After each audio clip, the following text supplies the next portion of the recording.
இந்த மேடையில் இன்று ஒரு எச்சரிக்கை விடுக்கிறேன். அதிமுக இந்த 4 தொகுதியில் இல்ல, கள்ளக்குறிச்சி தொகுதியில கண்டிப்பா நிச்சயம் தோற்கடிக்கிறோம். நீ யார வேணாலும் கேண்டிடேட் போடும், யார வேண்டுமானாலும் போடட்டும், என் தலைவர் யார வேணாலும் அறிவிக்கட்டும். வசந்த கார்த்திகை ரிஷிவந்திய முக்கியம் அல்ல, வேற எந்த கட்சியும் முக்கியம் அல்ல. கள்ளக்குறிச்சி தொகுதி தான். கள்ளக்குறிச்சி தொகுதியில் நான் வெற்றி பெற வேண்டும். மாவட்ட செயலர் இல்லையா? மாவட்ட செயலர் இல்ல. நீ மேடையில் பேசுற, வாய்க்கு வந்ததெல்லாம் பேசுற. நான் பேசலாம் விரும்பவே இல்லை. உன்னோட பேசினா நீயும் நானும் சமமாகி விடுவோம். வாய்க்கு வந்ததெல்லாம் யார் யாரோ பேசுறாங்க, பேரு கூட எனக்கு தெரியல. வாயில வந்ததெல்லாம் பாதி பேர் குடி போதையில பேசலாம். நீ என்னன்னாலும் பேசு. உனக்கு நாங்கள் கொடுக்கின்ற ஒரே ஒரு பாடம், நடைபெறுகின்ற தேர்தலில் திமுக வெற்றி பெற்றது என்கின்ற அந்த செய்திதான் உனக்கு நான் கொடுக்கிற பதிலடி. ஏன்னா நீ நான் பேசினா சமமாயிடும். இதுக்கு எனக்கு சில அவமானங்கள்லாம் சொல்ல தெரியும், சொல்ல நான் விரும்பவில்லை.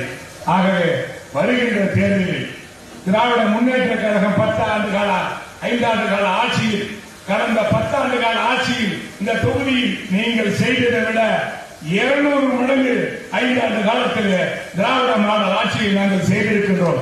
அதற்கு நீ எந்த கிராமத்துக்கு போனாலும் சரி, ஒவ்வொரு ஊராட்சி முதற்கொண்டு நகராட்சி வரை அத்தனை திட்டங்களையும் செய்து முடித்திருக்கின்றோம்.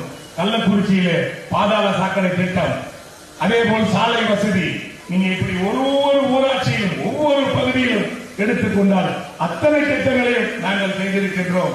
மேடையில் பேசிய ஜாம்பவான்களுக்கு நாங்கள் கொடுக்கின்ற பதிலடி, வந்திருக்கின்ற அன்பு சொந்தங்களே, அவர்கள் பேசியது வசந்த கார்த்தி இல்ல, திமுக குடும்பங்களை, திமுகவை.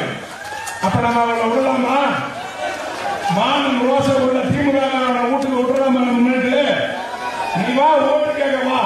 அம்பேத்கர் சிலையை எத்தனை ஊர்ல உள்ள விடுறாங்கிறத நாங்கள் பார்க்கத்தான் போகிறோம். ஆகவே வருகின்ற தேர்தலில் 234 தொகுதியில் 200 தொகுதியில் வெற்றி பெறுவோம் என்று தலைவர் சொல்கின்றார். அதிலே ஒரு குடிமன் அதிகமாக சொல்கின்றேன், முதலமைச்சர் தொகுதியை விட தாண்டி கள்ளக்குறிச்சி தொகுதி வெற்றி பெற வேண்டும் என்கின்ற அளவிற்கு நாம் வெறித்தனமாக உழைக்க வேண்டும். ஏனென்றால் இயக்கத்திற்கும் தலைவருக்கும் நாம் செய்கின்ற நன்றி கடனும் அதனால்தான் இருக்கும். அன்பு சொந்தங்களே, அவர்களுக்கு பாடம் புகட்டுவதற்கு சரியான நேரம் கிடைத்திருக்கிறது. ஆகவே இன்றிலிருந்து இருக்கின்ற 50 நாட்கள் நாம் வேற எந்த சிந்தனையும் கிடையாது. யாரை தலைமை அறிவித்தாலும் உதயசூரியன் சின்னம் வெற்றி பெற்றது என்கின்ற அந்த ஒரு செய்தியை தவிர வேற எந்த சிந்தனையும் நம்ம கவலைப்படக்கூடாது. வேற எதை பற்றியும் பேசக்கூடாது. நம்ம யாரை அறிவித்தாலும், எங்கிருந்து அறிவித்தாலும், எந்த கூட்டணி அறிவித்தாலும், யாரை அறிவித்தாலும், ஏழன் சொன்னது போல் திமுக அறிவித்தால் இரட்டை சந்தோஷம்.